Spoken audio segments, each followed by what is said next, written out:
తెలంగాణ రాష్ట్రంలో ఒక పసిబిడ్డని దారుణంగా కాలుతో నడిపి చంపడం అనేది ఈ సభ్య సమాజానికి సిగ్గుచేటుగా ఉంది.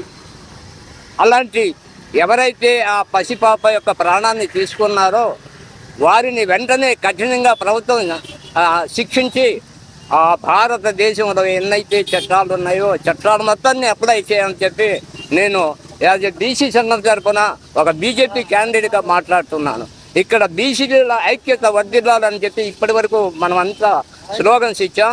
కాబట్టి భవిష్యత్తులో ఇలాంటి సంఘటనలు జరగకుండా ఉండాలని అక్కడ ఉన్న మన సీఎం రేవంత్ రెడ్డి గారికి నేను రిక్వెస్ట్ చేస్తున్నాను.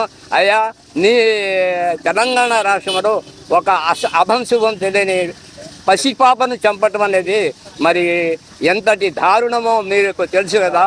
మీరు వెంటనే అటువంటి దుర్మార్గులపై కఠిన చర్యలు తీసుకొని వాళ్ళని శిక్షించి వారి కుటుంబానికి న్యాయం చేయాలని నేను కోరుకుంటున్నాను. ఇట్లు నీ అభిమాని.